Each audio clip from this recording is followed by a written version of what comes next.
Hello and good evening. Oh, Saturday. Saturday. It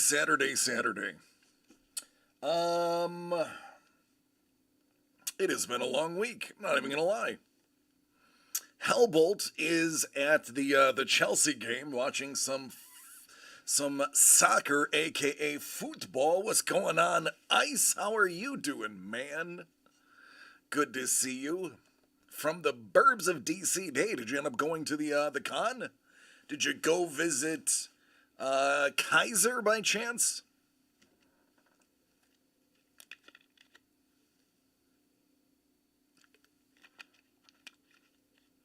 Going on, Doug? Armando. What is up? Trevor, how you doing? Oh, goodness, it is just Saturday. What a great week. For those who missed it, the Buffalo Bills in preseason doing Bill stuff was insanely small. Wow, okay. Well, hey, an intimate setting with artists is not necessarily a bad thing to actually be able to hang out and talk with. The Niagara Falls, Canada Comic-Con that I went to allowed me to hang out with Ken Lashley for about 10 minutes without anybody bothering us. Just talking about Star Wars art and the process of submitting for Star Wars. And I got, 18 autographs from him. So it's not a bad thing. A really fun class. Good, man. That's what I like to hear.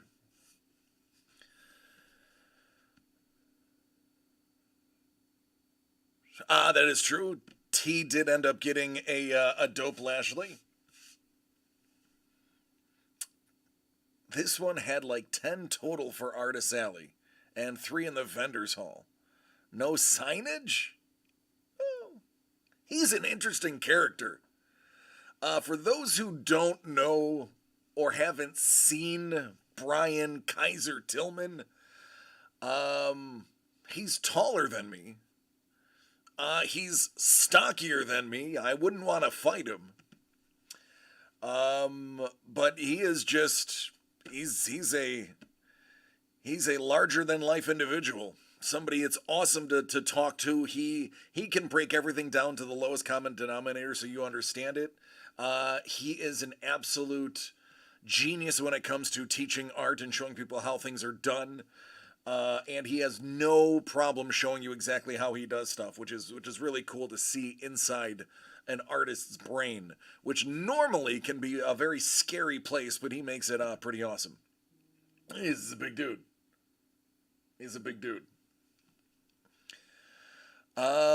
Speaking of big dudes, he has a done.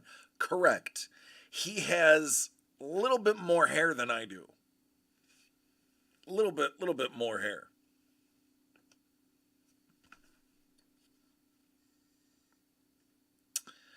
Ice. Absolutely, man. That is something that I even said. I had said that what was happening at some of the cons that we've attended is a disservice to the artists themselves. And I actually did mention to Kaiser the way that the con had set up the artist alley wasn't very good. That's a great idea that he has to do that. Because I agree 100%.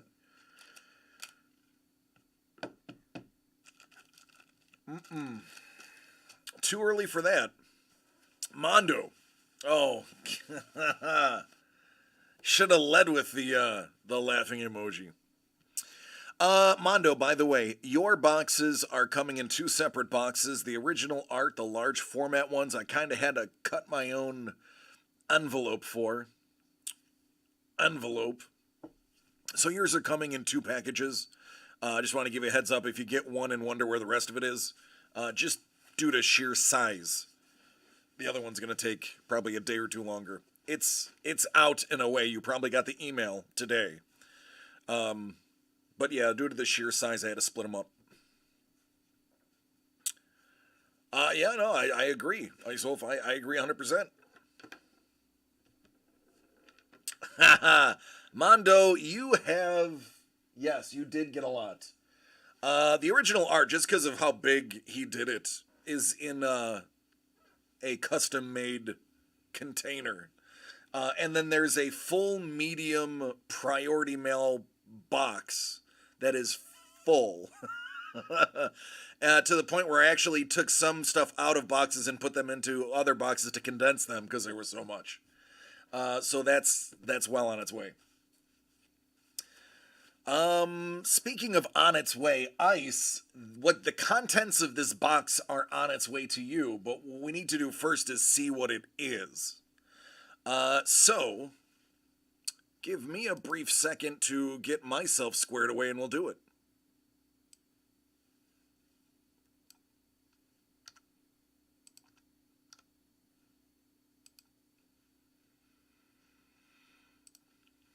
All right, I'm ready if you're ready. I'm going to cut my Panini box with my Topps box cutter because Panini has yet to send me a box cutter. Cards are cash, or cards that can become cash. You can find both of those can be interchangeable, especially when you're dealing with us. Panini 2014 Golden Age. I concur. We do good packages.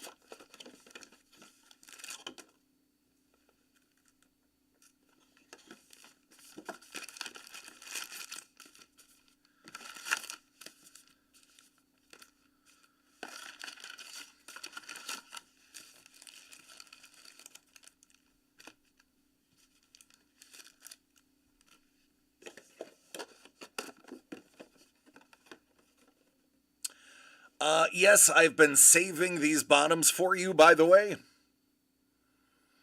In addition to the thicker blanks that you like. I think DCD collects for all of the blanks you're going to receive and all of the box bottoms. I think you will need to make a custom DCD collects Ice Wolf original card, and then we'll be evensies, because you're going to get probably close to 50 or 60 of those blanks soon. What's going on, Johnny? How you doing, man? And about, I don't know, 15 of those box bottoms. All right, man, good luck. Let's see some fun stuff like the Great Sphinx of Giza. Bill Russell. More stuff for you. Mo Berg, Mono Blue. Lefty. Cy Young. He was a decent pitcher. He was all right. Willie Horton. Not to be confused with Tim Horton. What's going on, Steve? How you doing, man? Good old Richard Dreyfuss. He needs something. Just got to figure out what it is. Cadillac Ranch. P.T. Barnum. Hindu Red. Chuck Connors. Eddie. And Jack Johnson. Great boxer, terrible husband. Jack Johnson. If you don't know what I mean, Google it.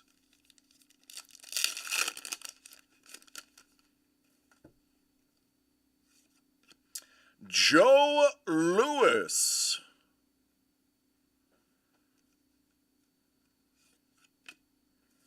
Mickey Rivers, Hindu Brownback.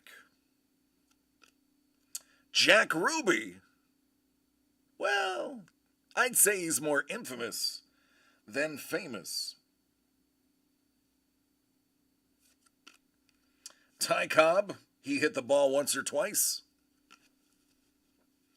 For those who don't know, Jack Ruby is the one that shot Lee Harvey Oswald. with, I believe, a .38 caliber revolver. Farrah Fawcett, known exclusively for her hair.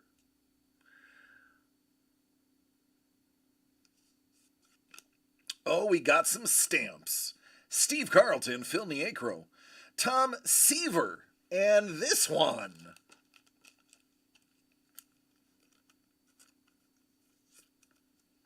Yes, BT Dub, these are actual stickers. And they are very thin, which is why they are going in top loaders. They are like super thin, much thinner than a standard card. Claudette Colbert, Hindu Brown.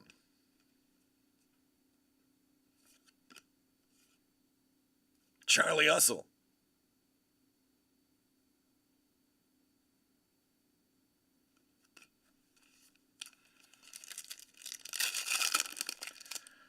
Well, the question is, Doug, do you like the stamps more or the playing cards?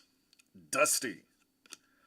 Oh, shnikes. Dave Kingman did not get his cards in time, but don't worry. It only expired 6 years ago.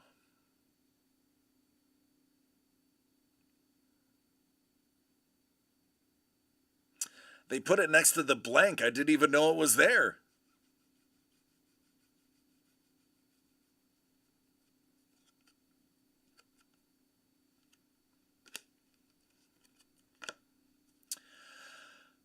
Well, Doug, the playing cards were only done in 2013. Mono Blue. Carl Alfalfa Switzer died by getting shot in his alfalfa. Butch Cassidy died by getting shot everywhere. And the Lusitania, almost everybody died on board. Great pack for the upbeat Saturday.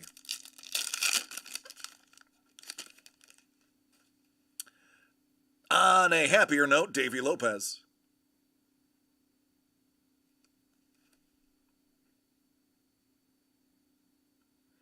I would just like one of these to be in focus. All right, we're gonna do it dirty. Give me one moment. We're just gonna force the hand.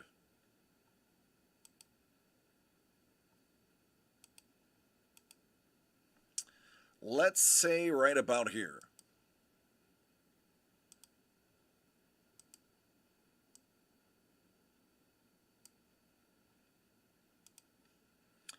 And we'll leave that open in the back.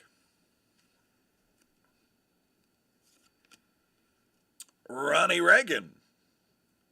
Fun fact, Ronald Reagan's wife, one of the best presidents of the 80s, she was. Willie Horton, Mono Green. Look at this rube. Bob Lemon and Marta Kristen. That's right, good old Nancy. Used to get called Alfalfa. Doug, he does. It's right between my house and yours. Frederick Valentich, not a good pilot. Wanted to be, but he wasn't. Lee Majors. Addie. Mono Green. Ken Osmond. Doc Holliday.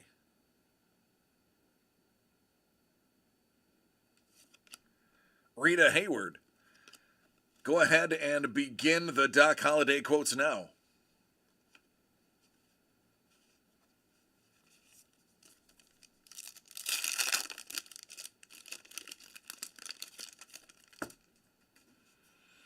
Gaylord Perry. Yeager. Known for his bomb.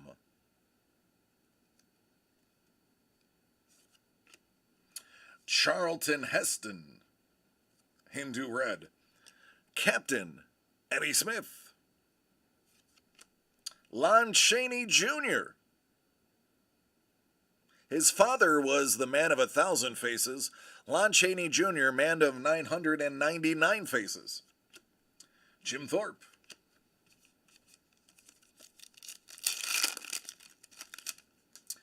Bucky Dent.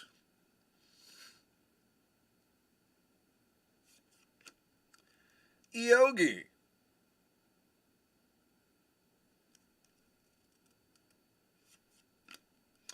William Randolph Hearst. Hindu Brown. Harvey Haddix. Mark Koenig. And arguably the best DiMaggio of them all, Dom.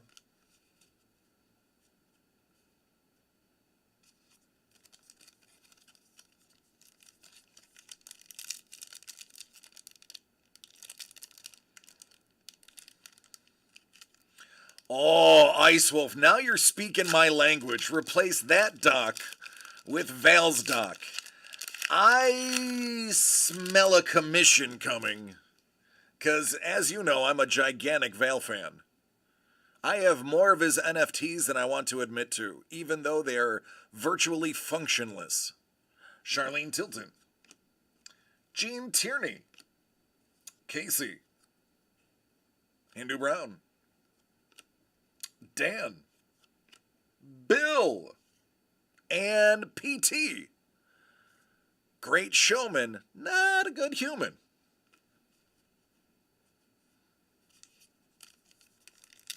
This one feels thick.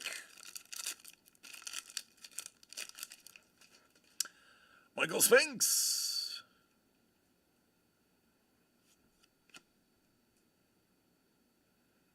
Eddie Plank.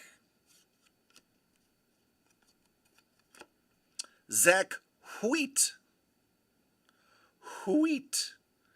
John DiMaggio is the best DiMaggio. Mono Blue. Patsy Cline. Yeah, I had no idea she died so young in a plane crash. Cray cray. Did a little bit of researching her. Jim Bouton and Clyde Bulldog Turner. Patsy Cline and Hank Williams. Known for their heavy country influence. Both died in and around 30 years old. Cool Whip. It's Cool Whip. Dwayne Lucas. Gary. That's DC the Breaker. Did you have tacos for lunch? I did, Gary. Why? Ooh. That's okay, Gary. I'm on their TV and their phone and their computer. They can't smell me yet. Ooh. Hindu Brown. Fatty Arbuckle. Tragic story. Extremely important. If you don't know who Fatty Arbuckle is, he had a late-in-life smear campaign against him, but he is one of the best silent film actors on Earth, and at one point, the highest paid one. Vivian Lee. Ann Hurst. There you go, Steve. See? Taco Twins.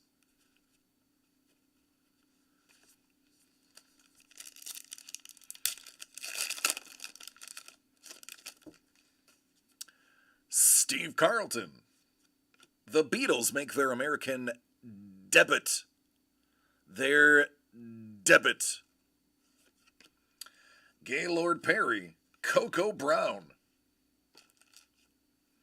That is your one per box hit.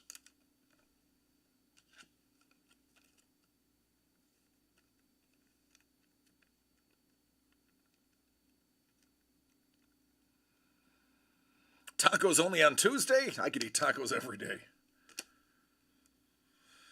Kennesaw Mountain land is kind of important to baseball. He might have been the first person to govern it. King Tut and Sleepy Bill Bourbon, as he will forever be known as.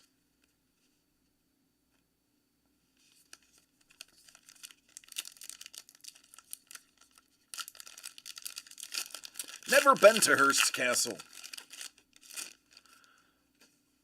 Wadey Nelson.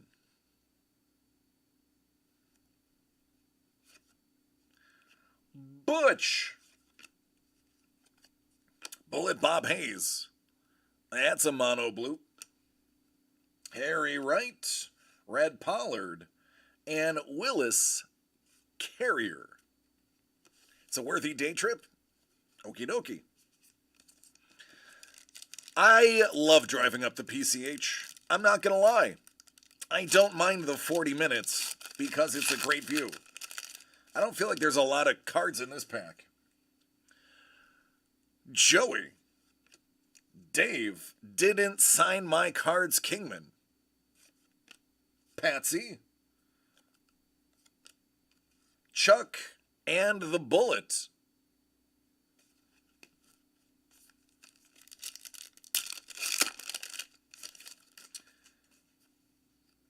Mike Lookingland. Christy Mathewson. I dig these cards. They look good.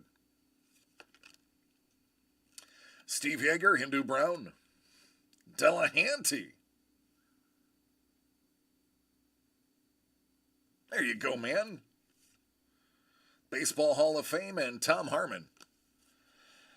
Yeah, it is a straight shot to work. It is literally like 2 turns off of an exit to get on and off from my house to Santa Barbara. Angie Dickinson, we saw her auto yesterday. Somebody's trying to escape. It's the Dead Sea Scrolls, mono blue. More stickers. Nolan Ryan, Mr. October, Richie Ashburn, and Bill.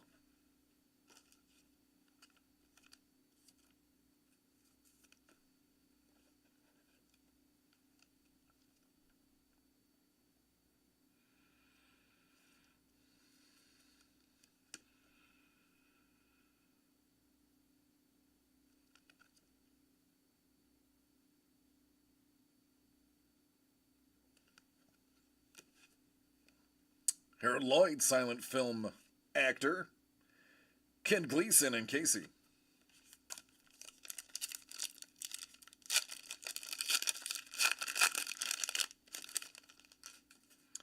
There's Hank.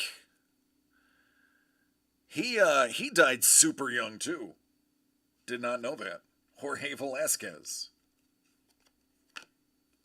Colbert. Mono Green. Jerry West, the logo man. Robin Roberts. Not that Robin Roberts, the other Robin Roberts.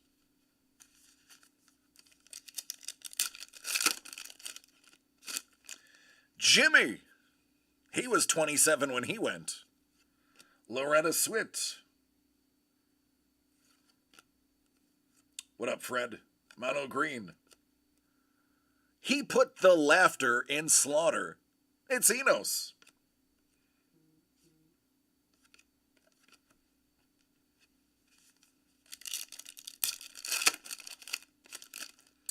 Mickey.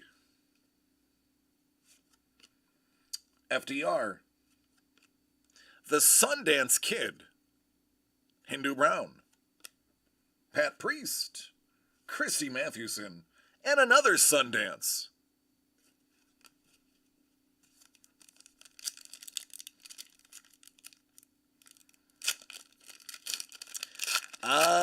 No, sir. I have been way behind on all of my television. Oh, I see an autograph. Let's start from the back. Kurt Flood. Joe Louis. Tommy Lasorda. That man could kick some dirt. Hindu Brown. MLK. And Sue Olson is hiding. Oh, well, Doug, the ball is in your court. John Schneider.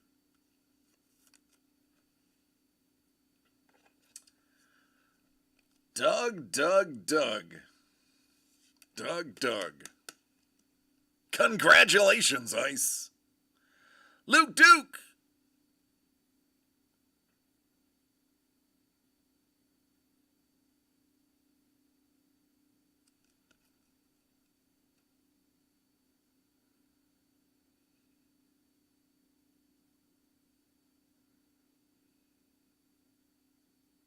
Bo, that's right. Luke had the other. Yeah. See, that's what I get for following Doug's lead. The funny thing is, I was going to say Bo because I was looking up his stats earlier today. But since I am a sheep and not a lion, I followed Doug's lead, assuming I was wrong.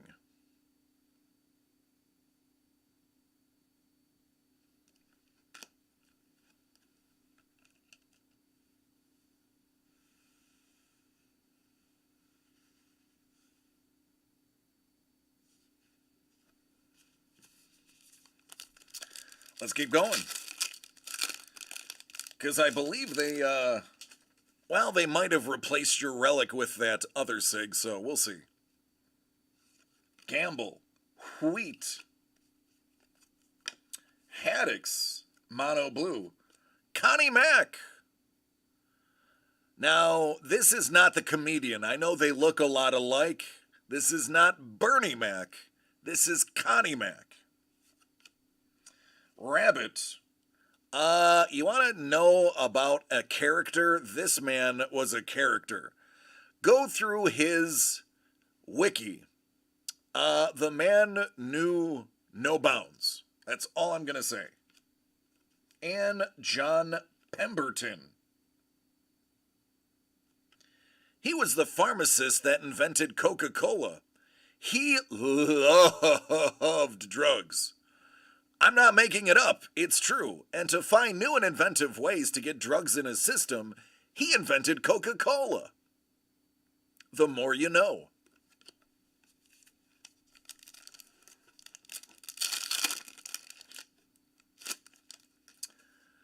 Terry Bradshaw. Jake LaMotta. That's the face of a man who's been punched once or twice. Bucky Dent, Hindu Red. Jackie, oh, look at you.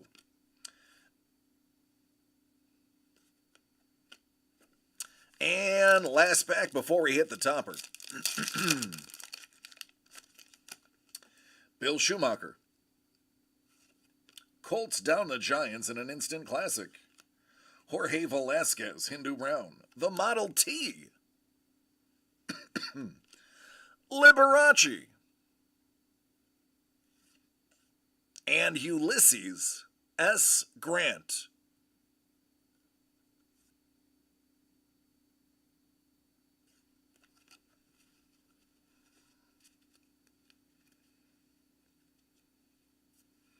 Let's hope this is one that we haven't seen yet.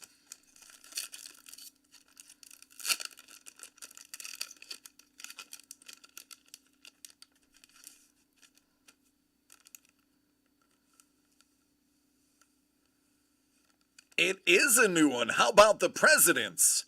Grant, MacArthur, and Eisenhower. Good old Ike.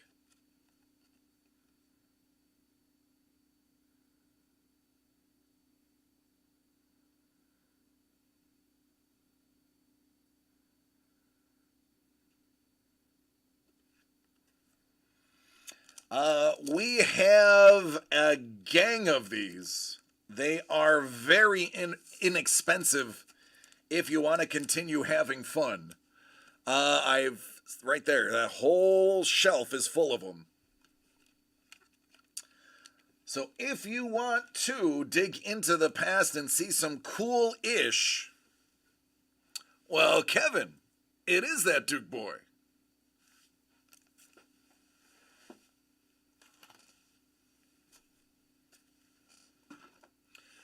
But Kevin, without anybody telling you, do you know which one it is?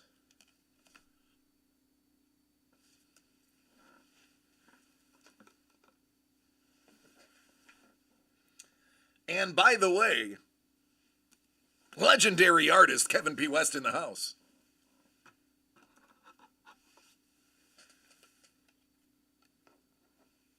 Bo, bo, bo, bo, bo, bo, bo.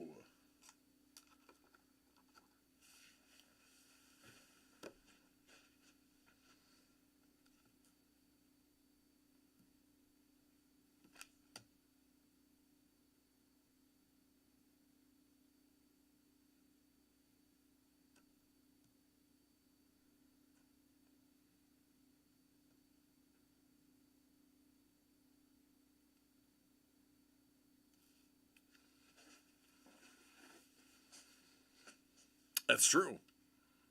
I religiously watch the Dukes of Hazzards. I I also tried to Dukes of Hazzard the hood of my father's car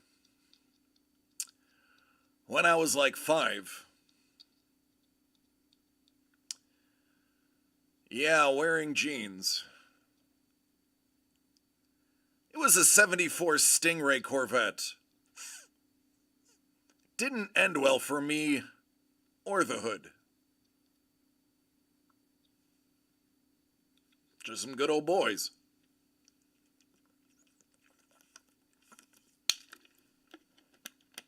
I didn't know any better.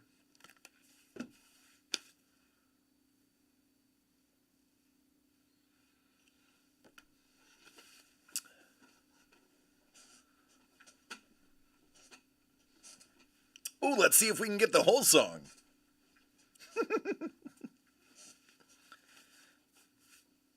I mean, obviously I can't play it due to copyrights.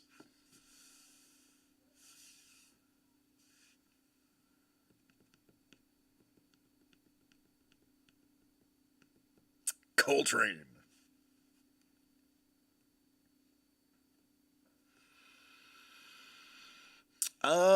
There are fights tonight. Does anybody know? I think is Kamaru Usman fighting? Who's fighting tonight?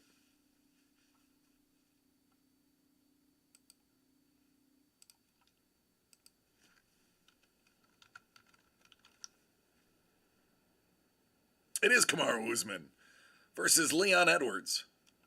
Paulo Costa and Luke Rockhold. Jose Aldo versus Dvalishvili.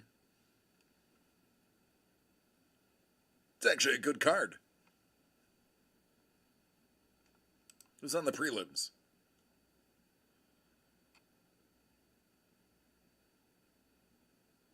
Yeah. Prelims not so much.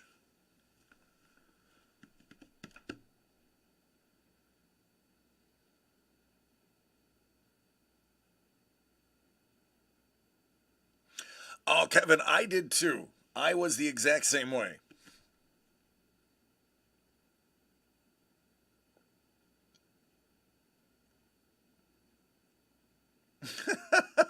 Doug.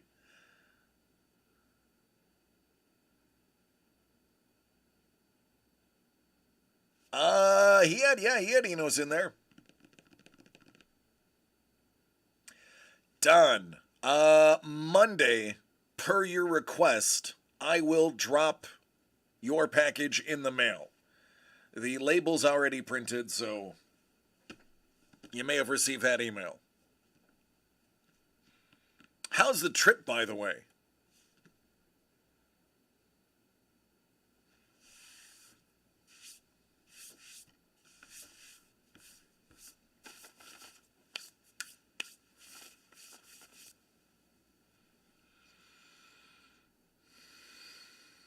Everybody liked Daisy.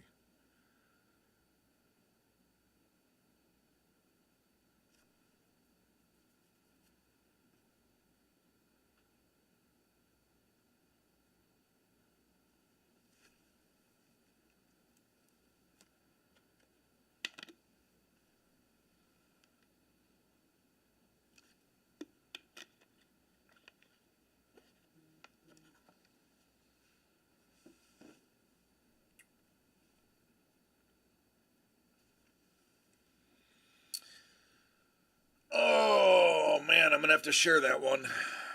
I'm gonna have to show everybody what you just sent me because it's kind of unfair.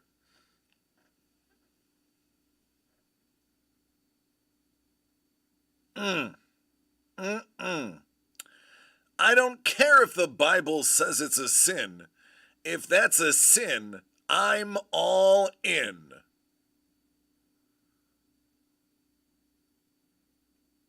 And if I'm going to hell, I'll drink that Coke that's there with it, too.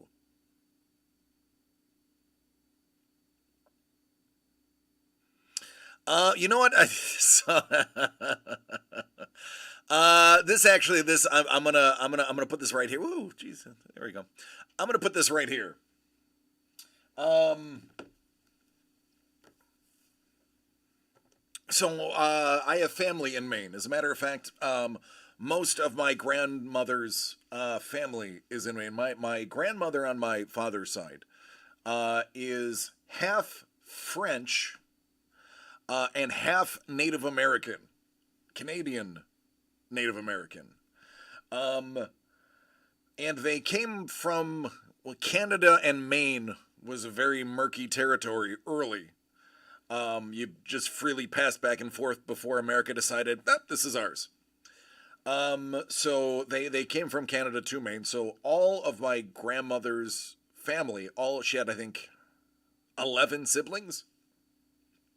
Because back then, your life expectancy was 8 weeks. Which is fairly true because I think only 8 of her siblings survived to adulthood, or 5 of the 11 survived till adulthood. But anyway, I digress. They all lived in Maine, not far from Bangor, and in my youth, every summer, we would go to Maine. We would take the drive from Buffalo, New York, to Maine, and spend a week hanging out with my cousin and my great aunt and such.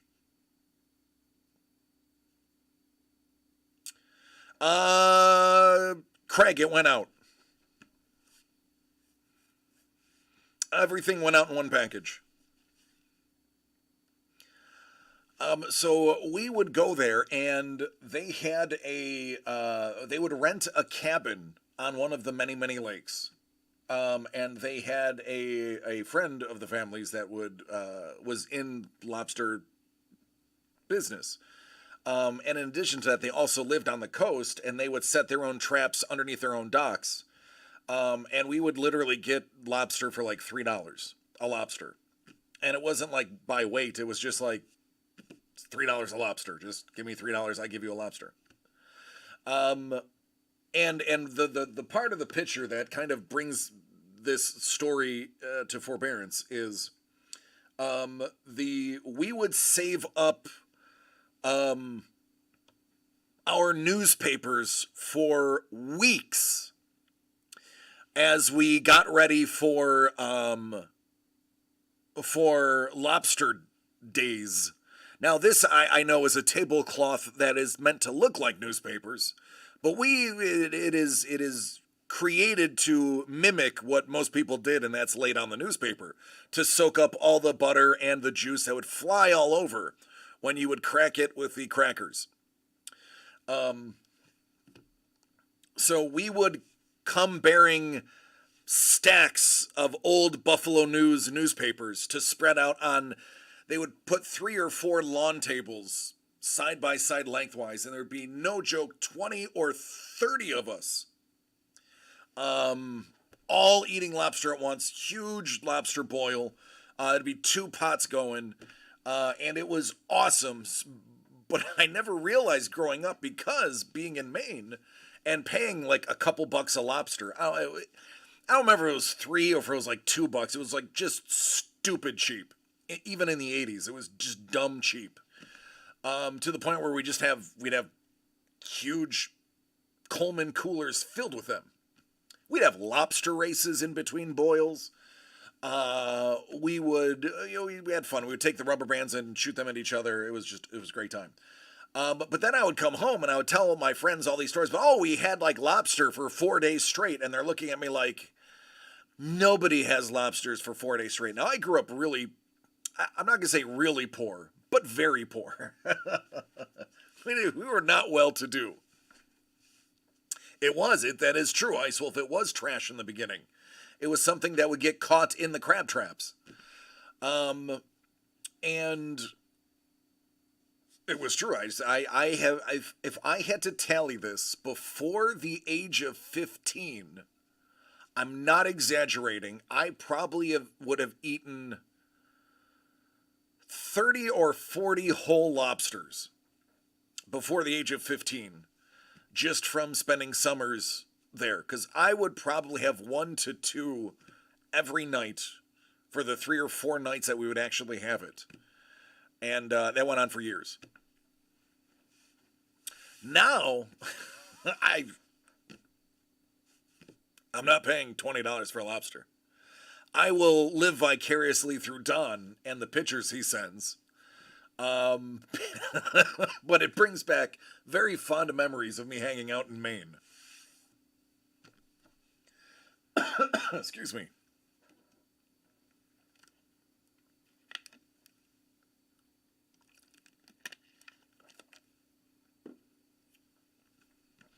Every once in a while, if I have like a really good, like if Melissa gets a big bonus, we'll go out for something special and I'll have like a lobster roll. But that's about as close to having a lobster as I get.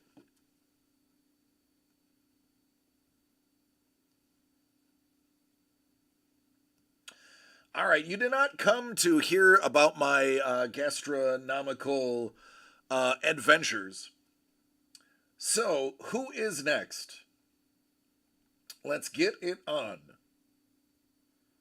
I mean, otherwise, I'm just going to sit here and talk about what I've eaten over my days and scare and or bore most of you.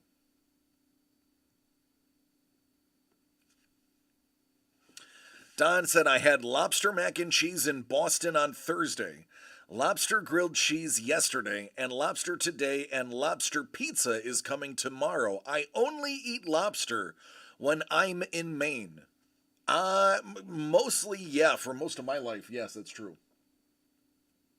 I can concur. What are other regional things that you only eat in a certain place? What else can we think of that would be like that?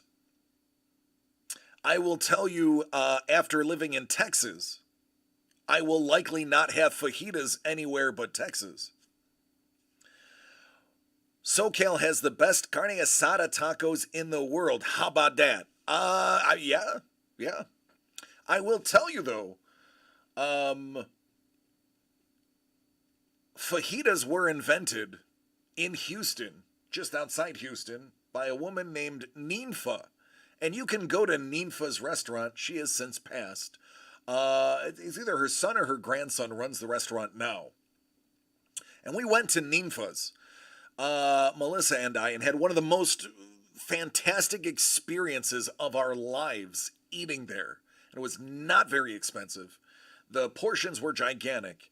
The place looked like a greasy spoon. I don't mean that in a negative way. It just, you can tell it's a family establishment that was added onto. Speaking of Mel. Hello, Mel. Hello, Jimmy. Crayfish. Chef. Tell me about some crayfish, man. I love crayfish, and no, I will not suck the brains out.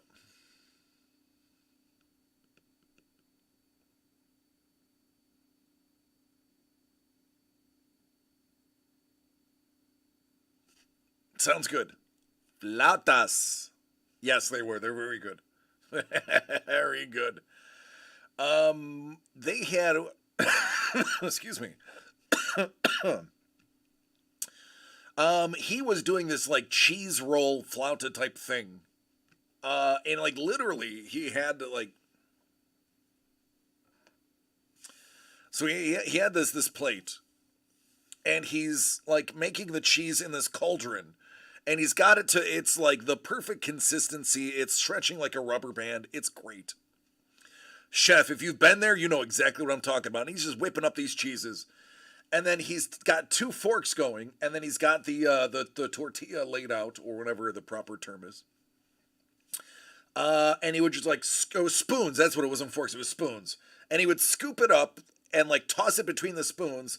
Throw it on the tortilla, lay it out in a line, and roll it like a joint, and then like pinch the ends over, fold it with the spoons, and like hand it to you on your plate. And you could just see the thing like just melting in shape. It was phenomenal. Detroit pizza in Michigan. I don't know if I've ever had Detroit style.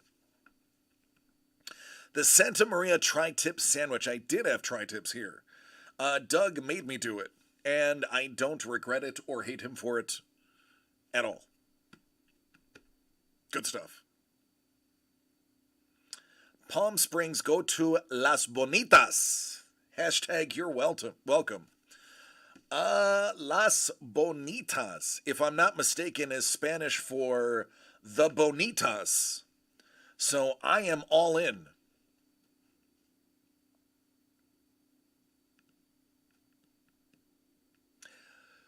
So Kevin, Franklin's Barbecue in Austin? Oh, yes. Franklin's Barbecue in Austin. If you have the means to go and you don't go, you're dumb. Even if it's an hour and a half wait, even if you get there an hour before it opens to guarantee a spot in line, you do it. Period. That man has perfected his style. It's unbelievable. He actually teaches literally an online master class of not only how to cook it right, but everything down to picking out the right piece of meat. And he goes through this whole long course of how he does what he does so well and what goes into there. You can order ahead of Franklin's. Now that's awesome. Good.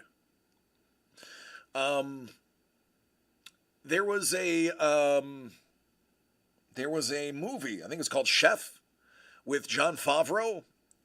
They stop in Austin to pick up 3 of them and use for their Cubans, Cubanos. I love a good Cuban sandwich.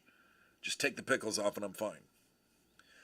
Bacon barbecue style chicken pizza. Kevin, my wife Melissa, aka Mrs. The Breaker, is going to tell you about my unhealthy obsession with barbecue chicken pizza. Mondo, it is a great movie. The most famous breakfast sandwich in the country was created in Santa Barbara.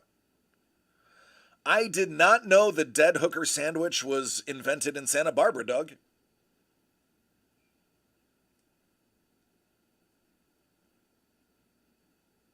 Oh, you have to, Steve. Absolutely.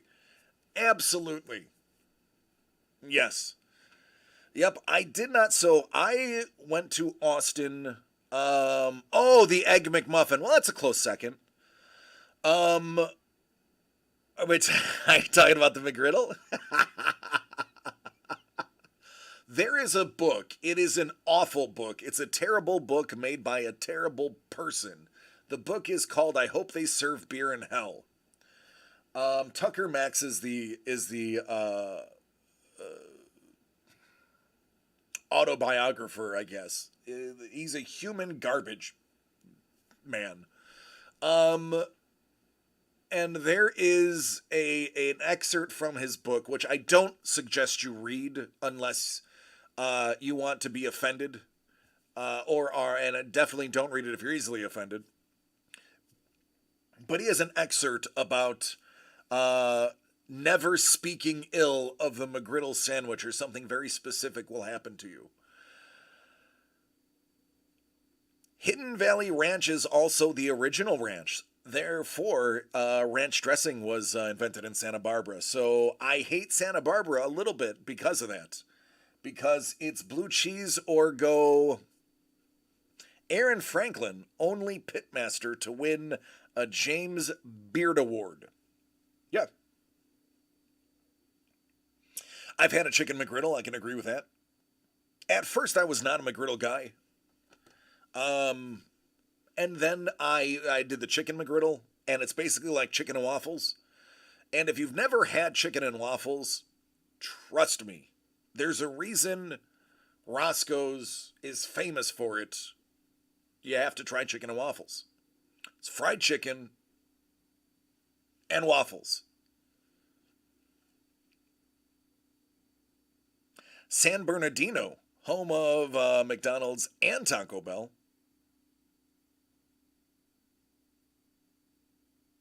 That's true, Ice Wolf.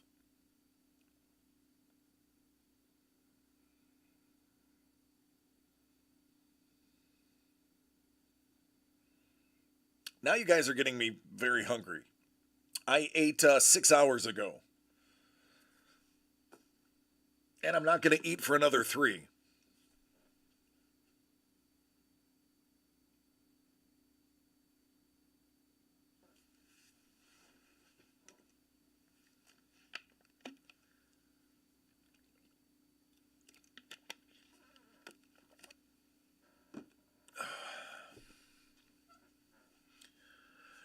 So the guy who started Taco Bell wanted a burger restaurant, but McDonald's opened across the street, or how the legendary story goes. Went to CPK for lunch.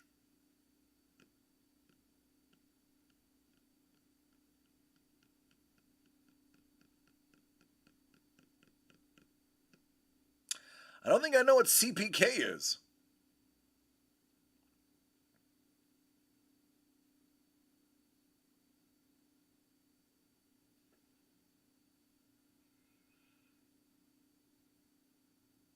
California Pizza Kitchen.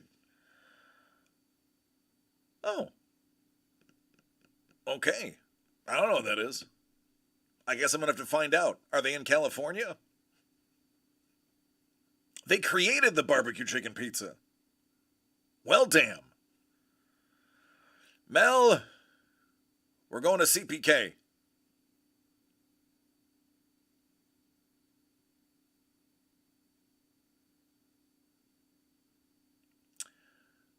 I still haven't gone to Del Taco yet. I don't believe. So my obsession with the barbecue chicken pizza actually is from Boston, New York. Yes, there is a Boston, New York.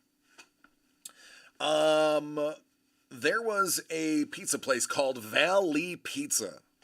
Not spelled like Valley, but Vallee. Valley Pizza.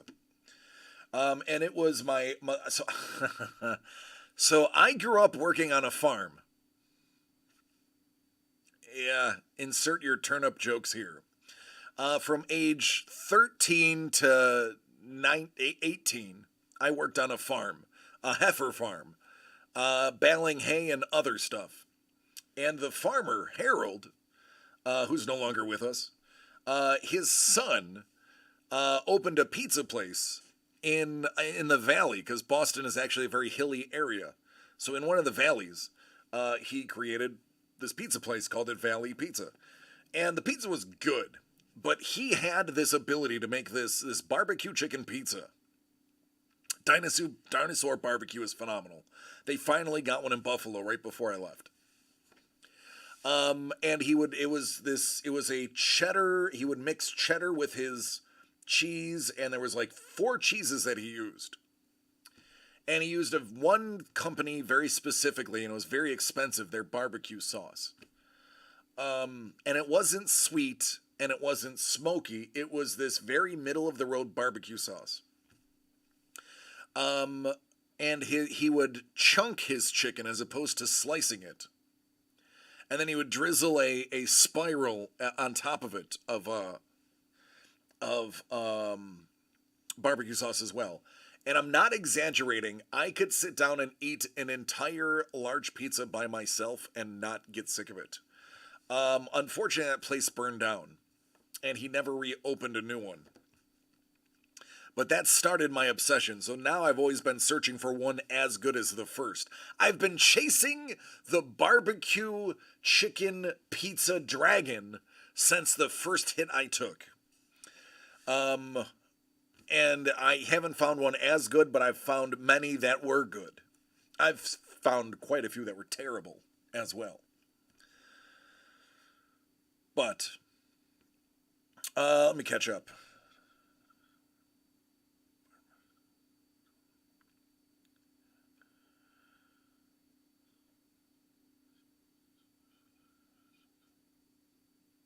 So, yes, stingers are actually a Jim's stakeout thing. specifically. There are variants elsewhere, but I haven't found an actual stinger sub other than Jim's Steakout. Right? I know, Ice Wolf, I agree. I know I'm chasing the dragon. I get it. Well, Doug, I'm going to have to come over for... I know. Hey, listen, Doug, speaking of, I need to come over. I need to get my cart, my push cart, because I'm killing myself taking my groceries from my car to my house. Like Marshall trying to find the perfect hamburger in New York City. Yeah, yep, How I Met Your Mother, yep. Thai chicken pizza. Oh my. They come in Thai?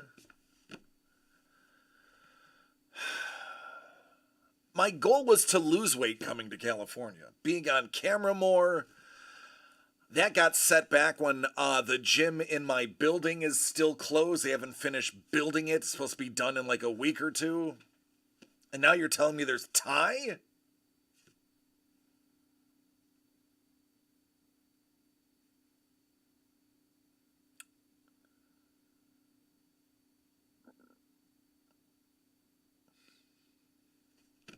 You guys are going to make me fat.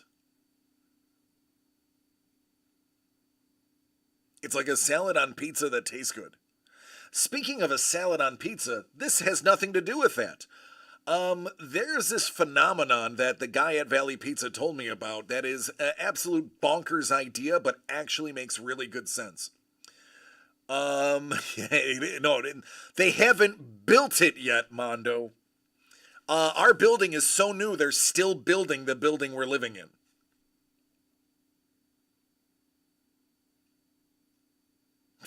Embrace the fluffiness.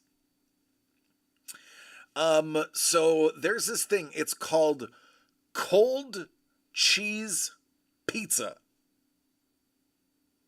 It's where you bake a regular pizza, like a regular cheese pizza. And then for the cheese, you put a very thin layer of mozzarella on there. Just enough to give coverage, but not to give it heft. And then when it comes out of the oven, before you cut it, you got to let it cool off a little bit. Cool off to the point where it's edible, so you're not burning your mouth when you're eating. So you let it cool down to the point where it's edible. Then you take a handful of mozzarella cheese out of the fridge, cold mozzarella cheese, and then you sprinkle a layer of cold mozzarella cheese on top of the pizza. Then you immediately cut it and serve it and eat it. When mozzarella is cooked and when mozzarella is raw, it actually has two slightly different flavor profiles. Test it out. Next time you make a pizza, have some of your pizza, but keep some of your cold mozzarella, pop it in your mouth. It's two different flavor profiles. Putting those together is unbelievable. It doesn't taste like what you'd expect because it also has texture from the cold cheese. It's called a cold cheese pizza.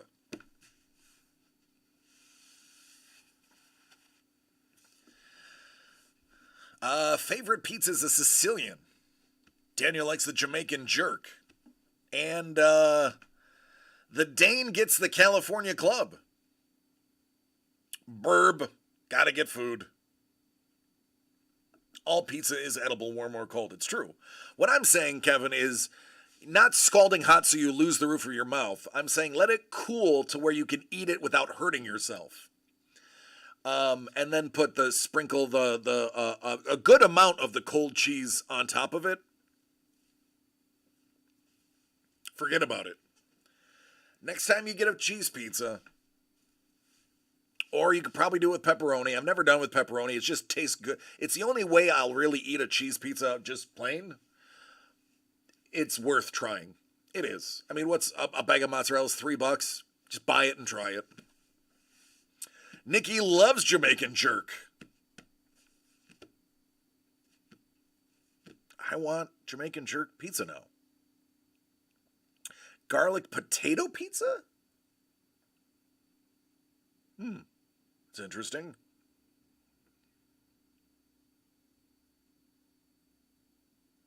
More cheese is always. Yes. Oh my God. You're making me speechless. If they come to your table and like, would you like more cheese on that? If you say no, I believe you're a communist. And if this was the 50s, you would be deported. Grimaldi's pizza. Best pizza on the planet. Mono's like, where you get potato pizza?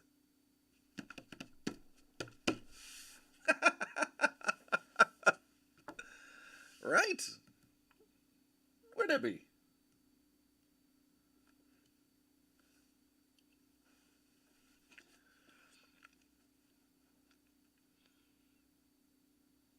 Oh, they don't make it anymore. Okay. Oh, well, yeah, he said they used to have it. Okay, that makes sense now.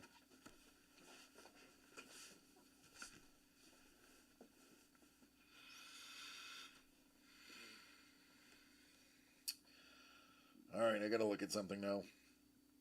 I gotta see a picture of this.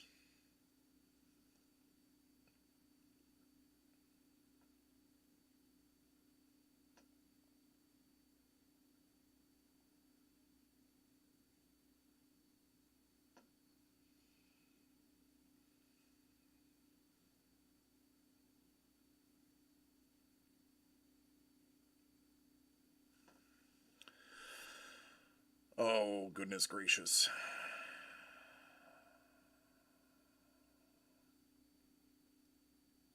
Hold on. So I've seen the California Pizza Kitchen pizza, frozen pizzas. So then it actually does look familiar now. Smoked Gouda.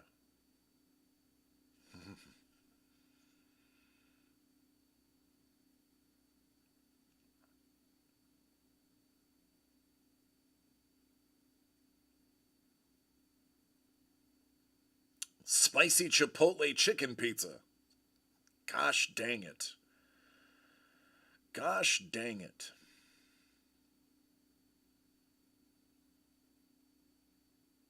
Yeah. Yeah, I'm officially hungry now.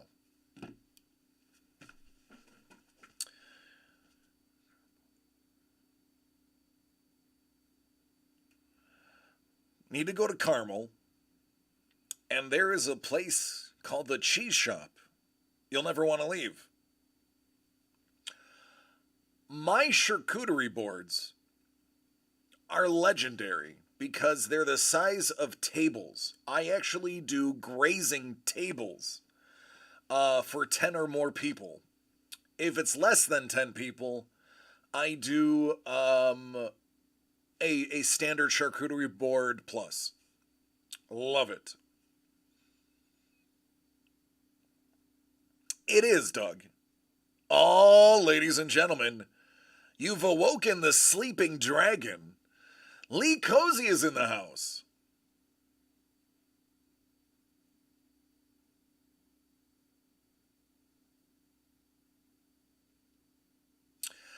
I will have to find a place.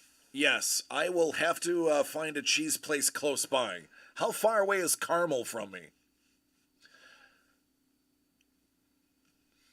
Legendary Charcuterie is the name of your first punk album. It should be.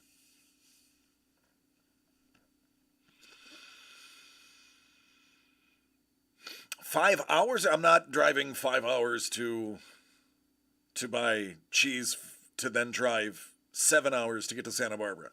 I will. Excuse me. I will. I'll see what I can do, Doug.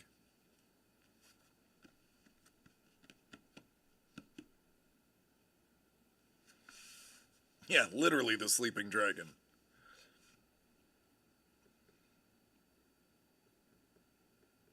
I mean,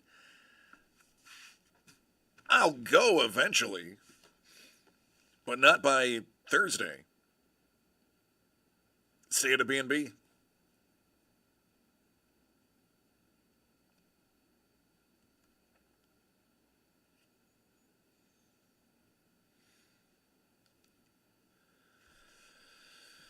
I used to stay in Carmel, Indiana. It's a lot less magical. It's magical if you want everybody to... Nah, I'm going to stop that sentence. I'm thinking better of myself. I'm just going to stop there.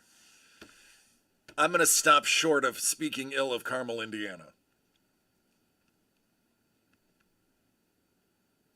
Is mom buying a car, Doug?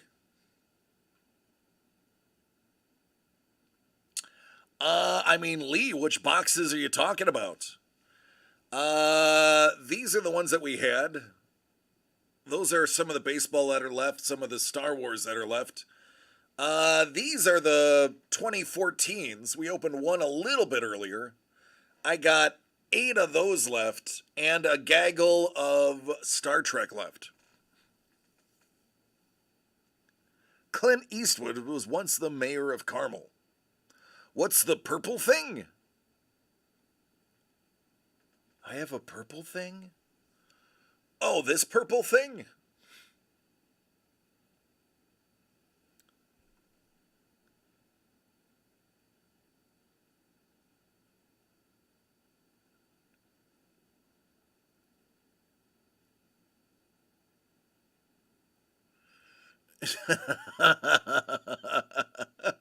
Nice ice. This purple thing.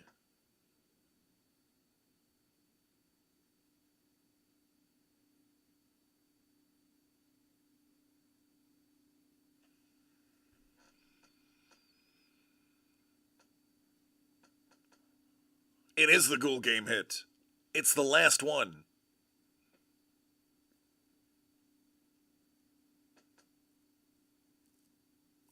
Sally Edition Porsche?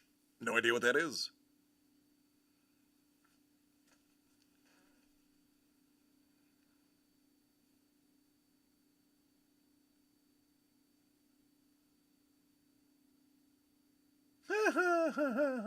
That's great. That's awesome. I love it. Dig it.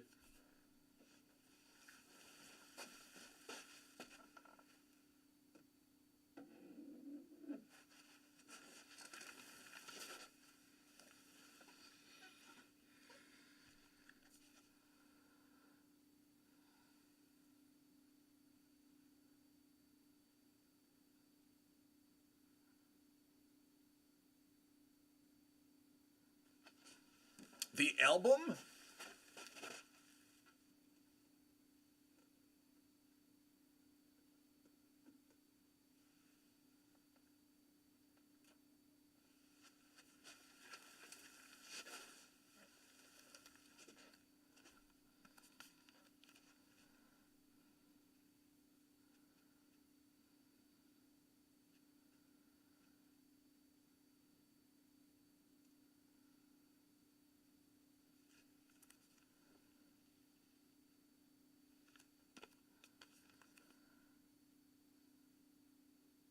I feel like I have a tattoo of that on my arm.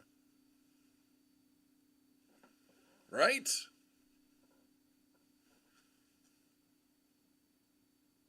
Yeah, just saying.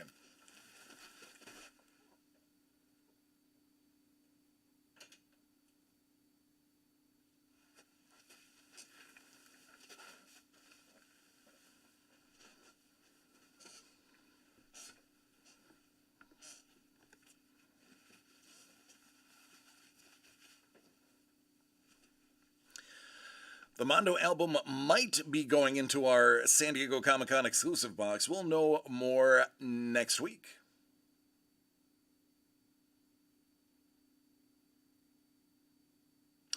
I don't even know everything that's going in there. I really don't. I truly don't. No clue. Some clue. Don't let me say no clue, because that's an outright lie and affront to your senses.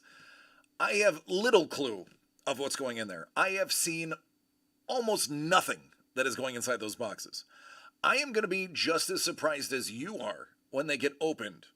I do know some of the extra things that are going in there. A couple things I've contributed as well. Not as big as like other people have contributed, but a couple of things that I was able to get my hands on and wait in line for you guys. Oh yeah, Kaiju's, yep. Godzilla and Mothra. I'm hoping for that one Doug manages to stuff those, because I would like to be surprised too. Just saying. I'll number them. I'll even seal the boxes. I just want to know what's inside. Gotta keep it so that, nobody knows possibly what's in there, and it's even more surprise to me. That way I can freak out along with you. It does take a little bit of the surprise away and a little bit of the fun away, actually being part of the creative process of all of this. Because before I could be like, oh my God. Now it's like, oh, I know that was going in. I just didn't know where it was going in. Hopefully we'll get in a place where I don't have to see everything that's going in there. I can be part of the conversation, but I don't necessarily need to see the end product. All right, take care, Doug. I will talk to you Wednesday.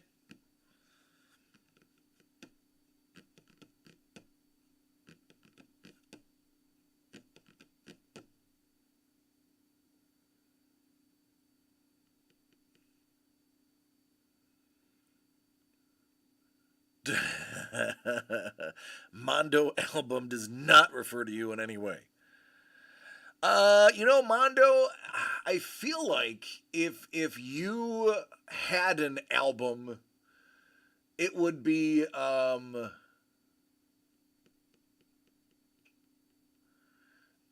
probably like yacht rock. Something that's played on like a 57-foot yacht in the Pacific.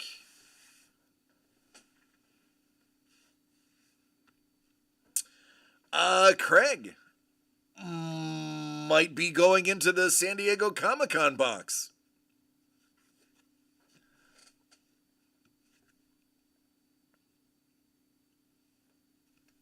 According to the federal government, I do not have a police record.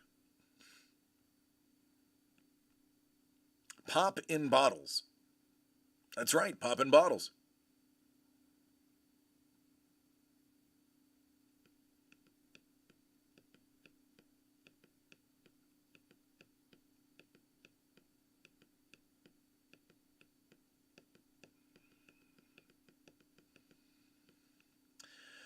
You have some Ultraman cards that you've worked on. So I'm going to be honest with you. Oh, I know, Mondo. Took me a second, but I got it.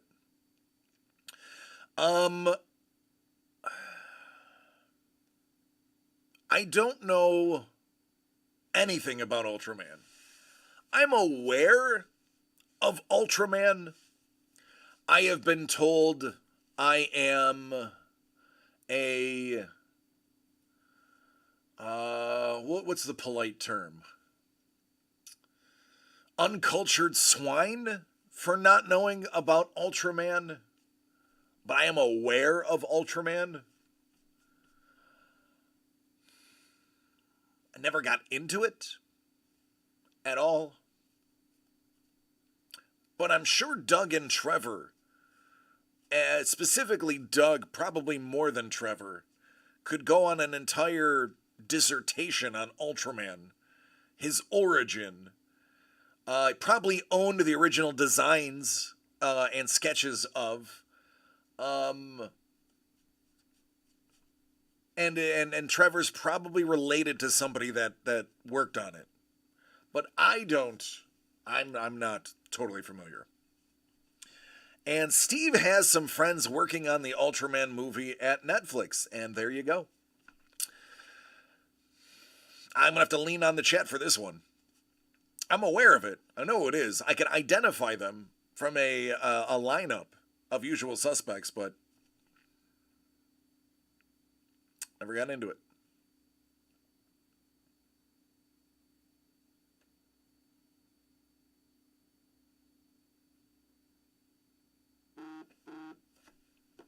Hello there.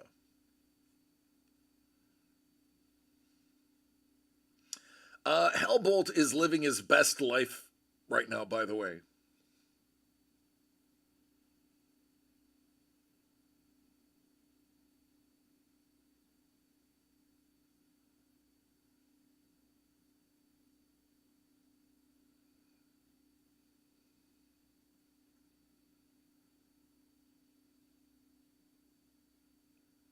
Nice. He is living his best life. I would recommend if you're a fan of football, aka soccer, head over to our Discord in the general section. Bolt is living his best life right now and posting the photos. Trevor, for the first time ever, is hamstrung by the topic too.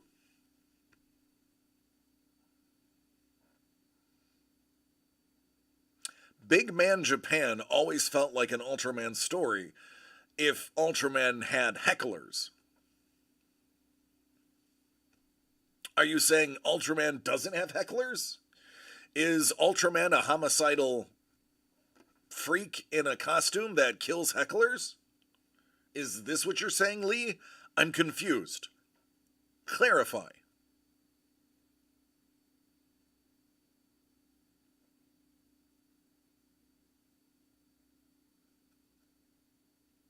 Robotech and Voltron. I was a original Voltron fanatic.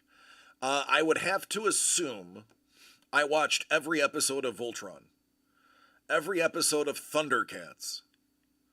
I owned their Panini sticker books, most of the G.I. Joe, probably most of the Transformers. I know I owned almost all of them except for Optimus Prime, because Optimus Prime was too difficult to get a hold of in the 80s and too expensive. It was like $20 more than the other ones. I am rocking pretty close to a Lion-O. I shaved, so I have two white lines in the middle of my beard surrounded by my typical orange blonde. I wanted to be Lion-O.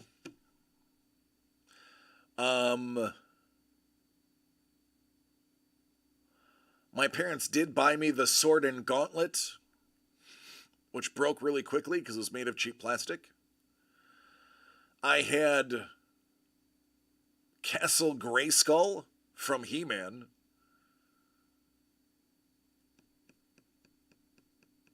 I had a lot of the He-Man figures.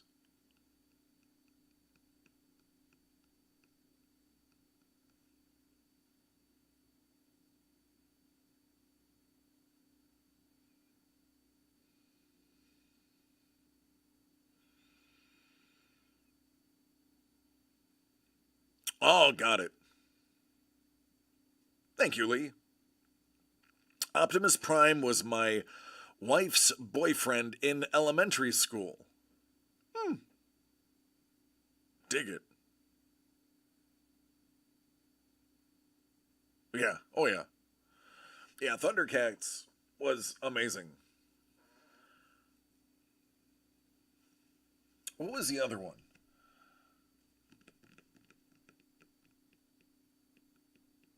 Did watch GoBots because they were half the price of Transformers. I got a lot of GoBots and then started watching GoBots just because I had them. Sucked. I never got into Speed Racer, and I feel bad because Lee is my friend. I never did. I know a lot about Speed Racer. I understand the storyline, the characters. That's my thing.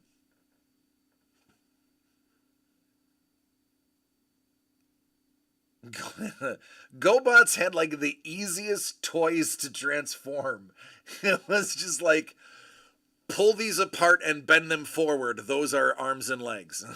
That was GoBots. Silverhawks, I remember. Yeah. Yep. Yep, that is. It was Thundercats in space. GoBots was horrible. And the toys were terrible. That's it. 3 moves. Bloop, bloop, bloop, done. That's a GoBot.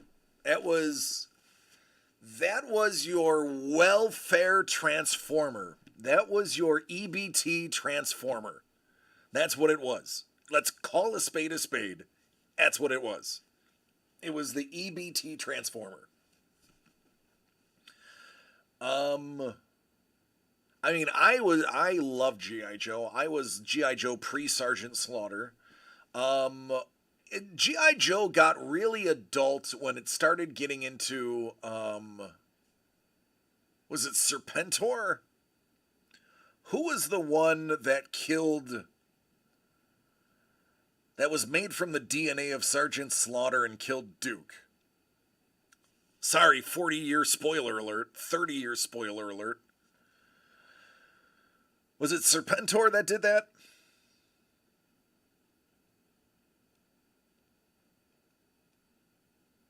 Had the big gold cobra headpiece. The staff.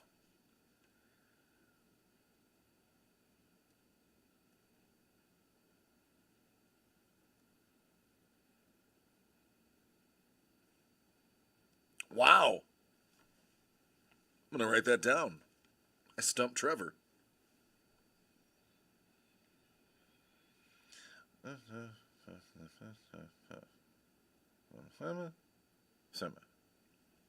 It was Serpentor. I'm good sometimes.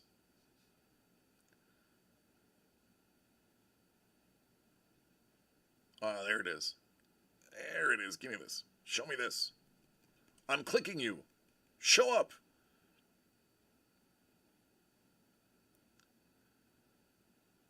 Speed Racer was so violent for a kid's cartoon. I think it was episode 11 where 100 people died. Needless to say, it was interesting adapting it to modern audiences. This is Serpentor and all his glory. Yeah, buddy.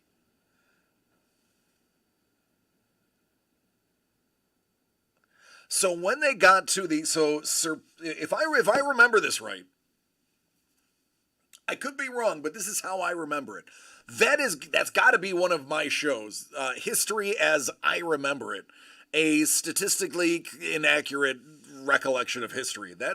I need to do that show, or drunk history, except for just not right. If I'm not mistaken, Serpentor was created following the death of Cobra Commander, or the ultimate death, soon-to-be death of Cobra Commander.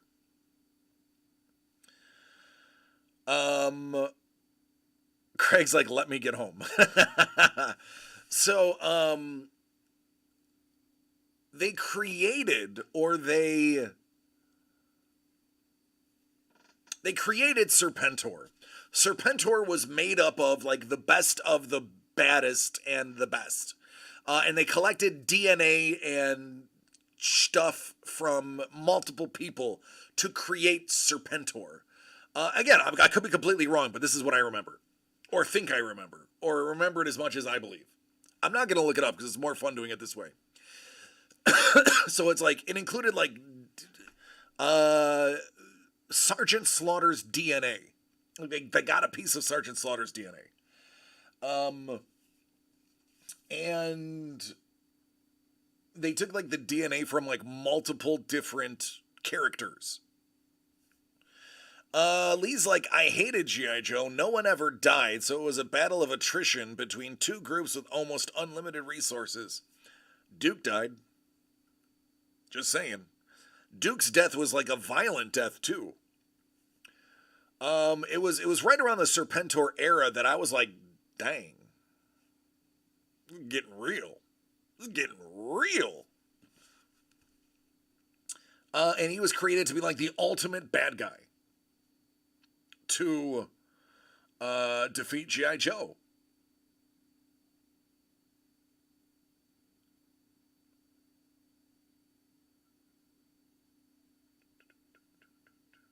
Let me see here.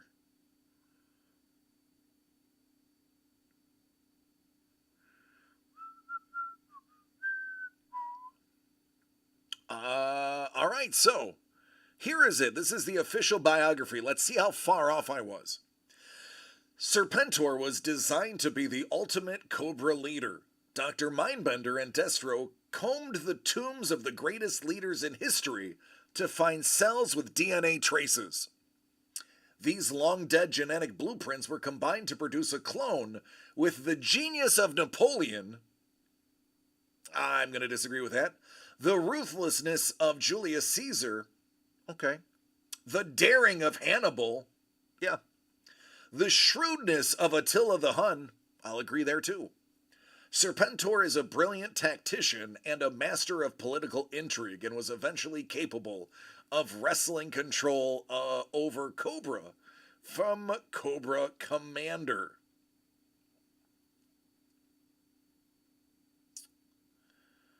He was also using Ivan the Terrible, Vlad the Impaler, Hannibal, Genghis Khan, Grigory Rasputin, Montezuma, Geronimo, Eric the Red, Zanuth Amontoth, Sun Tzu, and Sergeant Slaughter.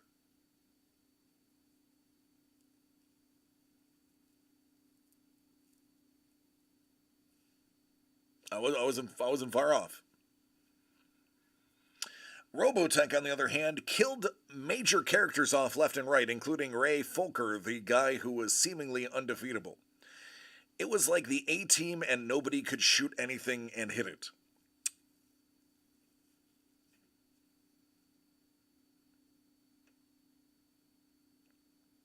The water slide offensive. Yeah, so I wasn't far off.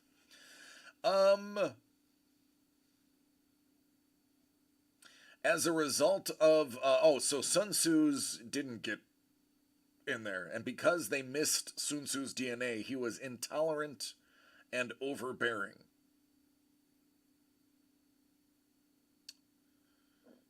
Excuse me.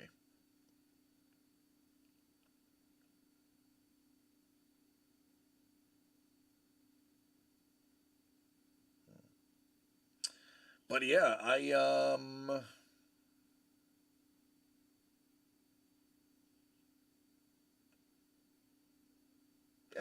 it's a good one. It was real. But yeah, he throws he has a serpent staff, a gold serpent staff, and it's like one of his main weapons. And he can change his face to impersonate anybody that's in his DNA. And he like throws his staff to kill somebody, and like Duke takes one for the team. And I think they killed Duke, or at least he like died and then came back. But it was like the fall of Duke, and I was like, dang, this is crazy.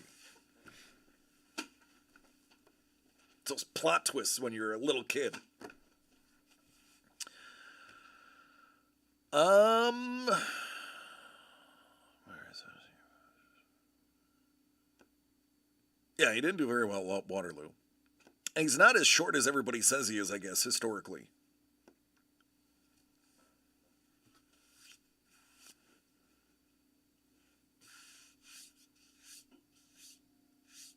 All right, well, I feel like that was a good convo. It's 7:30, aka 10:30, for my East Coasters.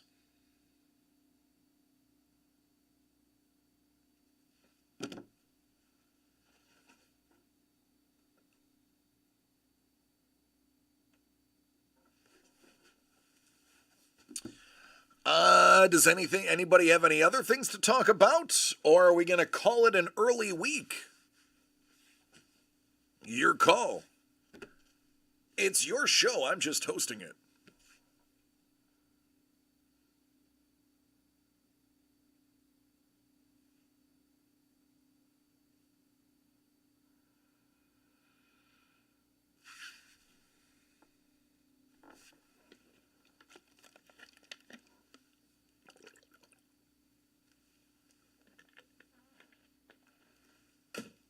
All right, then I guess that's a wrap. Um, Man, we had a busy week, didn't we?